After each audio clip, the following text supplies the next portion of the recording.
Hello friends, आज एक बहुत ही इंटरेस्टिंग टॉपिक ले रहे हैं ज्वेलरी डिजाइनिंग के। यानी ज्वेलरी कैसे डिजाइन करके आप बेच भी सकते हो और कैसे आप बाहर से भी मार्केट से भी खरीद करके ज्वेलरी का बिजनेस कर सकते हो। बेशक से आपके पास बजट नहीं है, कोई भी बजट नहीं है, आप जीरो से भी शुरू कर सकते हो। और अगर कोई 1000 2000 थोड़ा बहुत इन्वेस्टमेंट कर सकते हो, तो फिर ये भी आपके पास एक तरीका हो सकता है कि आप थोड़ा बहुत इन्वेस्टमेंट करके भी ज्वेलरी का काम कर सको। तो आप सभी का स्वागत है इस चैनल पर। इस चैनल का मकसद है कि हर औरत फाइनेंशियली इंडिपेंडेंट हो सके, अपनी स्किल्स से, अपनी हॉबीज से, और घर से काम करना चाहे या दुनिया में किसी भी कोने से काम करना चाहे वो काम कर सके, इमोशनली और फाइनेंशियली स्ट्रांग हो सके। मैं हूँ डिम्पल आनंद, और इसी तरीके की और वीडियोस आप जानना चाहते हैं तो इस चैनल पर और भी बहुत सारी वीडियोस आपको मिल जाएगी, जिनसे आप जान सकते हैं कैसे आप पैसे कमा सकते हैं घर में रहते हुए भी। तो आज हम बात करेंगे फाइनेंशियली फ्रीडम की तरफ। ये जो रास्ता जाता है, घर से ही आप कैसे काम कर सकते हो ज्वेलरी का काम करके, ज्वेलरी बना के। अब ये तो मोटे तौर पर साफ है कि जब तक दुनिया में औरतें रहेगी तब तक उनका प्यार भी ज्वेलरी के लिए, यानी गहनों के लिए रहेगा। हम यहाँ पर सोने के, चांदी के, डायमंड के गहनों की बात नहीं कर रहे। हाँ, वो भी एक तरीका हो सकता है, लेकिन उसके लिए आपको इन्वेस्टमेंट की जरूरत पड़ सकती है। आज हम बात करेंगे कुछ अलग तरीके की ज्वेलरी की। ज्वेलरी जो कि शायद आप सिलाई करके बना सकते हो, बटन से बना सकते हो, बीज से बना सकते हो, सीपी से बना सकते हो, या एंटीक ज्वेलरी हो सकती है। तो इस तरीके की अलग अलग तरीके की ज्वेलरी हो सकती है। और ये टॉपिक मैं इसलिए भी आपके साथ आज कवर अप कर रही हूँ क्योंकि कुछ टाइम पहले एक हमारे ही चैनल पर स्टिचिंग मॉल में एक सब्सक्राइबर थी, सिलाई से काम करना चाह रही थी, लेकिन उनके साथ परेशानी ये आ रही थी कि सिलाई के लिए फुल ऑन वो उतना टाइम नहीं निकाल पा रही थी, जबकि वो ज्वेलरी बनाने का उनको शौक था, जो बची कुची कतरने बचती है उनसे। तो इसको हमने जब ज्यादा एक्सप्लोर किया तो देखा, हमने पाया कि वो जो ज्वेलरी वो कतरनों से बना रही है, बटन से, हुक से, उन चीजों से वो जो ज्वेलरी बना रही है, उसमें से उनका बिजनेस ज्यादा अच्छे से ग्रो करे और ज्यादा अच्छे से वो वायबली पैसा कमा पा रही है, बजाय इसके कि पूरा टाइम कि वो सिलाई को नहीं दे पा रही। तो चलिए शुरू करते हैं कि इसके अंदर सबसे पहला पॉइंट, मैं 10 पॉइंट आपको बताऊंगी कि इन 10 पॉइंट से कैसे आप स्टेप बाय स्टेप इसको लेते हुए चल सकते हो और कैसे आप अपना ज्वेलरी का बिजनेस शुरू कर सकते हो, पैसे कमा सकते हो, इवन इफ आप घर में रहते हो। तो पहली बात जो है कि सबसे बड़ी जो मेन इंपॉर्टेंट बात है वो है केवल एक या फिर मैक्सिमम 2 प्रोडक्ट से ही शुरू करना। कोई एक तरीके का डिजाइन आप बना सकते हो, यदि आप हैंडमेड ज्वेलरी बना सकते हो। आजकल तो ऐसी किट्स भी आती है मार्केट से कि आप मार्केट से किट लो और उसको असेंबल करो और उसको आप बेचो। ठीक है, तो आप ये कर सकते हो कि आप असेंबल्ड किट खरीद करके उसको असेंबल किया, ज्वेलरी को वो बेच दिया, एक चीज। दूसरा ये कर सकते हो कि आप ज्वेलरी कहीं से खरीद भी सकते हो। जैसे कि मेरी एक भाभी है, वो जयपुर से एंटीक ज्वेलरी खरीदती है और उस एंटीक ज्वेलरी को यहाँ पर बेचती हैं। तो आप केवल जैसे इयररिंग्स होते हैं या फिर सिर्फ लॉकेट है, एंकलेट है, केवल आप ऐसा भी कर सकते हो। जैसे इयररिंग्स तो बहुत ही पॉपुलर होते हैं अक्सर, कि मतलब बहुत ही फ्रिक्वेंटली लड़कियां, औरतें चाहती है कि चेंज करती रहती हैं, तो आप उससे भी शुरू कर सकते हो, क्लिप्स से शुरू कर सकते हो। कोई भी एक या दो प्रोडक्ट चूज कर लो आप, जो आपको इंटरेस्ट करते हैं, जिसमें आपको डिजाइन, नए नए डिजाइन खरीदने का खुद को शौक है, या आपके आसपास जो औरतें रहती हैं उनको शौक है, उनको ऑब्जर्व करते हुए, उनको देखते हुए कि क्या बिकेगा आसपास, या किस तरीके आपके जैसी औरतें क्या खरीदना पसंद करती है, क्या पहनना पसंद करती है, उससे भी आप आइडिया ले सकते हो। तो एक चीज हुई, आप खुद बना सकते हो हैंडमेड ज्वेलरी या कुछ एंटीक ज्वेलरी, या फिर जूट की ज्वेलरी होती है, इवन टेरिकोटा की ज्वेलरी जो कोलकाता के अंदर बनाई जाती है। मैंने एग्जीबिशन में देखी थी प्रगति मैदान में एक बार, बहुत लाइट वेट, हल्की अच्छी सी ज्वेलरी होती है। तो उस तरीके की ज्वेलरी आप बना भी सकते हो घर में, और किसी से बनवा भी सकते हो। तो वो भी एक आइडिया हो सकता है, उसमें भी कम कॉस्ट में आपकी ज्वेलरी बन जाएगी। और जो उसके जो मोल्ड होते हैं, सांचे होते हैं, वो भी आपको मार्केट में मिल जाते हैं। तो ये इस तरीके से आप देख सकते हो। और इमिटेशन ज्वेलरी आप खरीदना चाहते हो कि इमिटेशन या नकली ज्वेलरी जो होती है या जंक ज्वेलरी होती है, वो भी दिल्ली के अंदर जैसे सदर बाजार है, वहां पर आपको सस्ते में थोक में मिल भी जाएगी कि कम लागत में भी आपका बिजनेस शुरू करने के लिए। तो ये कुछ आइडियाज हैं, आप नीचे कमेंट में लिखना, मुझे बताना कि इनमें से कौन सा आइडिया आपको पसंद आया, और अगर आपका कोई आइडिया है तो वो भी जरूर बताना। प्रोडक्ट तो आपने फाइनल करी है कि अच्छा ठीक है, मुझे टेराकोटा की ज्वेलरी मंगा करके बेचनी है जो कि कॉलेज के स्टूडेंट्स पहने, या फिर मुझे कपड़ों से या बटन से सीपी से ज्वेलरी बनानी है जो कि ट्रेंडी हो कॉलेज गर्ल्स के लिए, या फिर कैजुअल वेयर के लिए या पार्टी वेयर के लिए मैं बनाना चाहती हूँ। तो आपने एक या दो प्रोडक्ट चूज कर लिए। अब आपकी ज्वेलरी में यूनिकनेस क्या होगी, आपकी ज्वेलरी कोई क्यों खरीदेगा? तो मान लीजिए आपने कपड़े से ज्वेलरी बनाई, तो यूनिकनेस ये हो सकती है कि आर्टिफिशियल ज्वेलरी से कई लोगों को, जैसे अभी एक मेरी नेबर थी, उनको आर्टिफिशियल बैंगल पहनने से यहाँ पर रैशेज हो गए थे, पूरे हाथ में फोड़े फोड़े जैसे से हो गए थे, हाथ बहुत खराब लग रहा था और काफी लंबे टाइम तक वो रैशेज जाते भी नहीं है। तो ऐसे में आप ऑर्गेनिक, या फिर आप कह सकते हो कि स्किन फ्रेंडली ज्वेलरी, क्योंकि कपड़े से बनेगी स्किन फ्रेंडली होगी, और या सीपी से बनेगी नेचुरल, वो तो एलिमेंट है उसमें, कुछ मेटल तो है नहीं। तो इस तरीके से भी आप अपने, या बटन्स है प्लास्टिक के हैं, कोई स्किन फ्रेंडली ही है, कुछ खराब नहीं करेंगे स्किन को।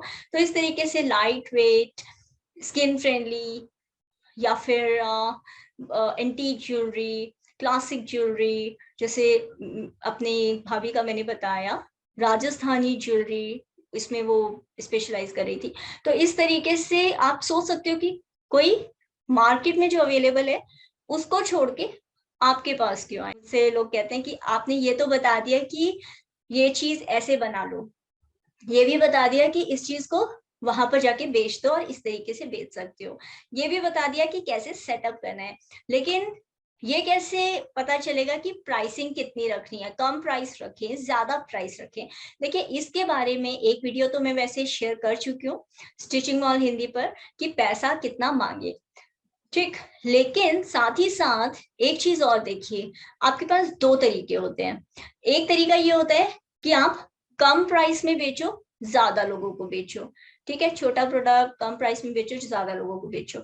दूसरा होता है कि आप प्राइस ज्यादा रखो, क्वालिटी भी अच्छी रखो, या चीज जो आपकी है उसको यूनिकनेस के साथ बेचो, ठीक है। तो आप इसमें से देख सकते हो कि आप एक मध्यम मार्ग भी ले सकते हो, एक मिडिल पाथ, कि आपको प्राइस ज्यादा रखना है, ज्यादा लोगों को बेचना है, या मीडियम प्राइस रखना है, और मतलब आपने सोचा है कि हाँ मैंने मेरी 100 रुपए की, मतलब 50 रुपए की लागत है, या फिर 100 रुपए का मैं बेचना चाहती हूँ और मुझे 10 लोगों को बेचना है, तो पर डे मेरा 1000 रुपए निकल जाए। तो इतना यदि आप सोच रहे हो तो भी आप उसको लेके चल सकते हो कि कितने लोगों को आपको बेचना है, और उसके हिसाब से अपनी स्ट्रेटेजी, अपना प्लान बना सकते हो कि मुझे ज्यादा में कम लोगों को बेचना है, या फिर कम पैसे में ज्यादा लोगों को बेचना है। आपने ज्वेलरी खरीद ली, डंप कर ली अपने पास, पर लोग, वर्ड ऑफ माउथ से लोग आ जाएंगे, शुरुआत में रिश्तेदार भी खरीद लेंगे, लेकिन रिश्तेदार भी कितना खरीद लेंगे आखिर? इतना इतना ज्यादा तो वो, उनका भी इंटरेस्ट नहीं है ना रोज रोज आप ही से ज्वेलरी खरीदने का, कि ज्वेलरी खरीदते रहे, उनका भी अपनी अपनी प्रायोरिटीज है लाइफ की। तो ये कर सकते हो आप कि आपको फैमिली और फ्रेंड के सर्कल से बाहर की जो मार्केट है वहां पर पहुंचने के लिए ये जरूरी है कि आप बैनर और इश्तेहार और ये चीजें तो है ही, जो कि लोकल आपके मीडियम्स है। उसके अलावा आप यदि सोशल मीडिया के आपके डिफरेंट पेजेस हैं, व्हाट्सएप का स्टेटस है, फेसबुक का स्टेटस है, या फिर शॉर्ट, मतलब इतने तरीके के जो सोशल मीडिया के पेजेस हैं जहां पर विजुअली रिच, खासकर पिंटरेस्ट हो गया या फिर इंस्टाग्राम हो गया, जहां पर जो फोटो है, अच्छी फोटो आपके प्रोडक्ट की, आपकी ज्वेलरी, ज्वेलरी तो ऐसी चीज है देखने से मन मोहना चाहिए, कपड़ा ज्वेलरी फैशन, ये चीजें ऐसी होती है कि देख के दिल आ जाए, है ना। तो फोटो अच्छी सी आपने डाली हुई है, उसको आप शेयर करेंगे, लोग देखेंगे, तो ऑफ कोर्स वो आपसे पूछेंगे भी कि कितने का खरीदा, कैसे खरीद सकते हैं, कहाँ से खरीद सकते हैं। सारी औरतें होती है कि जिंदगी उनकी घर में ही निकल जाती है। तो अब टाइम ही नहीं निकलता कि बाहर जाकर के बिजनेस स्किल्स सीखी जाए या कोई अपनी स्किल्स इम्प्रूव की जाए। उनकी स्किल्स तो सबसे बड़ी वो मानती है बच्चे पालने में, खाना बनाने में और घर को संभालने में। तो इसी में से हमें से बहुतों की जिंदगी एक मेजर पार्ट जिंदगी का निकल जाता है। तो अभी इसका एक तरीका तो यह है कि अपने आसपास आप ऑब्जर्व करना सीखो। बातचीत तो आप आपस में करते ही होगे, जब मिलते हो रिश्तेदारी में या अड़ोस पड़ोस में मिलते ही होगे, लेकिन साथ साथ आप धीरे धीरे कॉन्टेक्ट बनाना सीखो, शुरू करोगे। जैसे कि आप लोगों को बताओगे कि देखो मेरा ये ज्वेलरी का काम है, तो कहीं ना कहीं वर्ड ऑफ माउथ में भी बातें फैलती है जिससे आप सामान खरीद रहे हैं। ऐसा नहीं होता कि हमें सिर्फ कस्टमर को ही किंग मान रहे हैं, कस्टमर के साथ साथ जो आपको सामान बेच रहे हैं, जो आपसे को सामान प्रोवाइड कर रहे हैं, जिनको आप सामान बेच रहे हो वो तो कस्टमर है ही। उसके अलावा आफ्टर सेल सर्विस भी, यानी कि आप सिर्फ एक ये मत सोचो कि एक बार बेच दिया बात खत्म हो गई। आप ये भी लॉन्ग टर्म में लेकर के चलो कि ठीक है मैंने एक बार जो बेचा है, वो बेचना पैसा एक चीज होती है, लेकिन आप किसी को लाइफ में कोई वैल्यू दे रहे हो, कोई वैल्यूएबल चीज जो उसके काम आएगी, और वो जब पहनेगी अच्छा फील करेगी, खुश फील करेगी कि उसने आपसे ये चीज खरीदी। देखिए सोशल मीडिया पेजेस तो एक चीज होती है, लेकिन साथ साथ अगर आपको अथॉरिटी एज अ ब्रांड, अब जो बड़ी कंपनीज होती है उनके पास तो देखिए टीम होती है, चीजें होती है, पैसा होता है, तो फिर वो अपना वेबसाइट होती है उनकी, अपना सब कुछ, ऑनलाइन शॉप्स होती है, ई कॉमर्स शॉप्स होती है।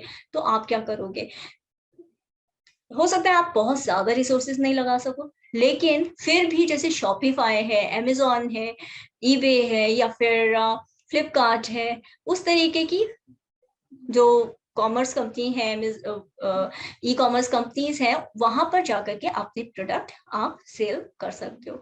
साथ ही साथ आप चाहो तो कम इन्वेस्टमेंट में आप अपना ऑनलाइन एक स्टोर भी बना सकते हो या वेबसाइट भी बना सकते हो। कैसे बनाना है, कैसे क्या बनाना है, कमेंट में लिख के मुझे बताना जरूर। मैं डिजिटल मार्केटिंग में ही हूँ एक लंबे टाइम से, 2014 से। तो हो सकता है आपके क्या कमेंट्स हैं उससे रिलेटेड मैं आपको आगे टिप्स भी दे दूं इसी चैनल पर। जो आप बेच रहे हो तो उसके बारे में क्या क्या ध्यान रखो। देखिए ज्वेलरी जो है, ज्वेलरी ऐसी चीज है जो शरीर को टच करती है, तो आप कोशिश कीजिए कि आप प्रोडक्ट की क्वालिटी से कॉम्प्रोमाइज मत करो। बेशक से आप घर में ज्वेलरी बनाओ, तो लेकिन कोई हुक ऐसा ना हो जो साड़ी में फंसे, कपड़े में अटके, स्किन को नुकसान करे, या फिर कोई मटेरियल ऐसा ना हो जिसका कलर निकलता हो, जो कि हाथ में या फिर स्किन पर लगे, या फिर कोई किसी तरीके की कोई एलर्जी पैदा करे। कोई केमिकल ऐसा ना हो ज्वेलरी के अंदर जो कि आपको खुद को ही नहीं पसंद। कि अगर आप सेटिस्फाइड हैं कि हाँ उस ज्वेलरी की क्वालिटी से मैं सेटिस्फाइड हूँ, मैं उसको यूज कर सकती हूँ। अब आपने ऐसा इतना हैवी आपने जो इयररिंग्स है, झुमका है, आपने बेचने के लिए खरीद लिया या बना लिया कि उसको कोई पहन ही नहीं सकता, बेशक वो कितना सुंदर है, तो फिर आपको हो सकता है कि आपको उसको बेचने में परेशानी आए, दिक्कत आए, और सेल नहीं होगा तो आप उसे देखते देखते सोचते रहेंगे कि बिका नहीं, तो शायद मार्केट खराब है। लेकिन असल बात है कि आप पहले ये सोचिए कि क्यों कस्टमर कोई चीज खरीदेगा। क्या वो चीज जो आपने बनाई है या जो आप बेचना चाह रहे हो किसी को कब और कैसे वैल्यू देगा, कैसे उसके लिए फायदेमंद होगा। वर्ड ऑफ माउथ तो देखिए एक चीज है जो कि सदियों से चला आ रहा है, कि एक ने खरीदा, उसे पसंद आया, दूसरे को सजेस्ट किया, वो आ गया। अब यदि ऑनलाइन, क्योंकि देखिए आपने शॉप है आपकी, तब तो आप वहां जाके बेच देते हो और कस्टमर एक दूसरे को बोल करके हो जाता है। लेकिन अब जब से काम सारे ऑनलाइन होने लगे हैं, तब से और जरूरी हो जाता है कि आपके कस्टमर भी आपको फीडबैक ऑनलाइन ले, ऑनलाइन दे, रिव्यूज ऑनलाइन दे। तो कभी झिझकिए मत अपने कस्टमर से रिव्यूज मांगने में, फीडबैक। आप कोई भीख नहीं मांग रहे, आप कुछ ऐसी चीज नहीं मांग रहे जो कि आपने, जिसके लिए आपने कोई वैल्यू नहीं दी। आपने कोई प्रोडक्ट बेचा है उन्हें, या प्रोडक्ट दिया है, कोई सर्विस दी है, तो ऑफ कोर्स आपका हक बनता है कि आप उनसे उनकी उनका रिव्यू पूछें, उनसे पूछें कि उनको वो प्रोडक्ट कैसा लगा, हाँ कि नहीं। तो उससे दो फायदे होंगे, एक आप प्रोडक्ट को अगली बार बेहतर बना पाओगे। दूसरा फायदा ये होगा, आपके कस्टमर को भी अच्छा लगेगा कि आपने उससे पूछा कि उसको कैसा लगा वो प्रोडक्ट। और एक तीसरा, एक और बोनस फायदा फायदा ये भी होगा कि, और ये सबसे बड़ा फायदा है आजकल के ऑनलाइन के बिजनेस में, कि जब आप अपना प्रोडक्ट, वही प्रोडक्ट किसी और को बेचना चाहेंगे या सजेस्ट करेंगे, तो आप वो रिव्यूज जो है, जो फीडबैक है, जो टेस्टिमोनियल्स हैं, वो अपनी वेबसाइट पर या सोशल पेजेस पर या अपने ग्रुप्स में शेयर कर सकते हो लोगों के साथ कि देखो, जिन्होंने पहले सामान खरीदा था उनका एक्सपीरियंस ऐसा रहा है, और आपको भी ऐसा एक्सपीरियंस आप एक्सपेक्ट कर सकते हो। इसमें एक चीज जो बात आती है, बहुत सारे सेलर्स सोचते हैं कि किसी ने गलत रिव्यू दे दिया तो, लेकिन ऐसा नहीं है। बहुत मतलब मोस्टली लोग अच्छे ही होते हैं दिल के, उन्होंने आपका प्रोडक्ट यूज किया है, तो या तो वो मुंह पर ही आपको बोल देंगे, मुंह पर ही बोल देंगे कि चीज खराब है, हमें नहीं पसंद, या फिर उनका एक्सप्रेशन से आपको पता चल जाएगा। और बाकी के जो लोग हैं वो आपको अच्छा ही रिव्यू देंगे, उन्होंने प्रोडक्ट यूज किया है।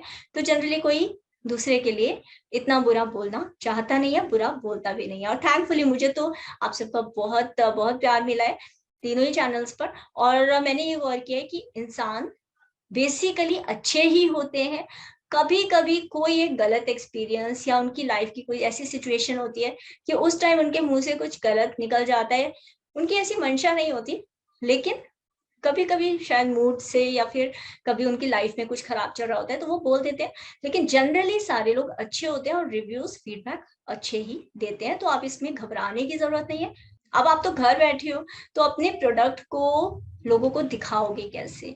आपने ज्वेलरी बनाई है, ज्वेलरी खरीदी है, बेशक आप उनको बेचना चाहते हो, तो कस्टमर को कैसे पता चलेगा? अब ठीक है, कोरोना नहीं है, लॉकडाउन नहीं है, लेकिन फिर भी आप घर से बाहर ज्यादा जा नहीं सकते, शॉप आपकी है नहीं, कस्टमर आपके पास आ नहीं रहे, तो क्या करोगे? तो एक अच्छा तरीका ये होता है कि आप घर में बैठ करके अपने फोन के ही इस्तेमाल करते हुए क्यों ना फोटो खींचो उसकी, अपनी ज्वेलरी की, अपने सामान की, अपने जो प्रोडक्ट है उनकी आप फोटो खींचो, उसकी वीडियो बनाओ, और तब ऐसा करके आप उनको शेयर करो अपने कस्टमर्स के साथ।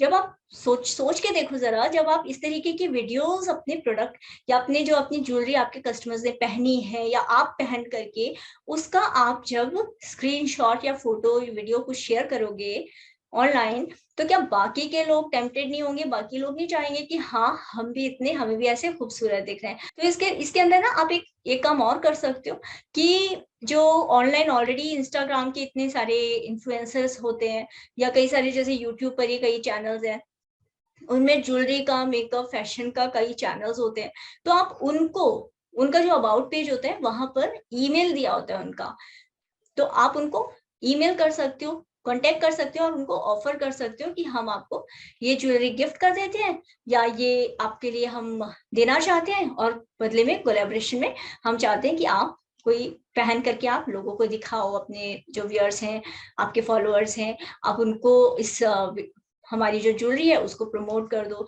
या उसको शाउट आउट दे दो। तो इस तरीके से भी ये भी एक ग्रोथ हैकिंग टिप है, जिससे कि आप अपने बिजनेस को ऑनलाइन ले जा सकते हो, और अच्छे से अपना जो ज्वेलरी का बिजनेस है घर में रहते हुए, मतलब ज्वेलरी आप बनाओ, चाहे तो हैंडमेड बनाओ या फिर एंटीक ज्वेलरी खरीदो, या जंक ज्वेलरी है, या जैसे सदर बाजार से खरीदी या खुद भी बनाई, कैसी भी ज्वेलरी है आप, और कुछ नहीं तो एक्सपेरिमेंट तो कर ही सकते हो, स्टार्ट तो कर ही सकते हो। इसमें आपका वो बात है, हींग लगे ना फिट करी, रंग चौखा ही चौखा, कि आप अपने लिए ज्वेलरी बनाना शुरू कर सकते हो, बेटी के लिए या अपने अड़ोस पड़ोस के लिए, फ्रेंड्स के लिए बनाना शुरू कर सकते हो, गिफ्टिंग के लिए दे सकते हो।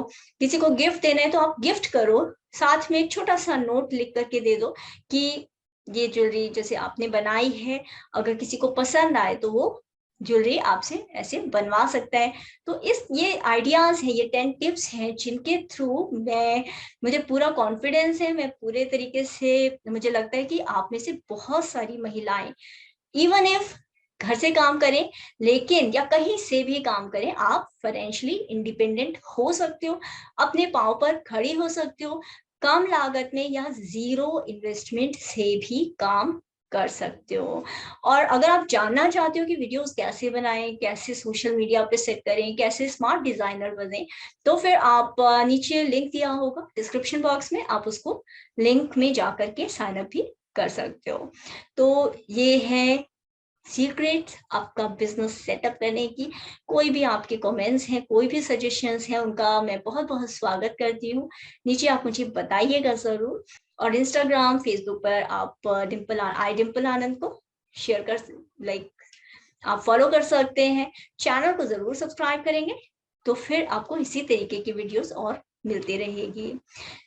मैं चाहती हूँ कि आप लोग इसी तरीके से खुश रहें, खुशियां बांटते रहें, हेल्दी वेल्दी हैप्पी लाइफ जीते रहें। टेक केयर, मिलते हैं अगले वीडियो में।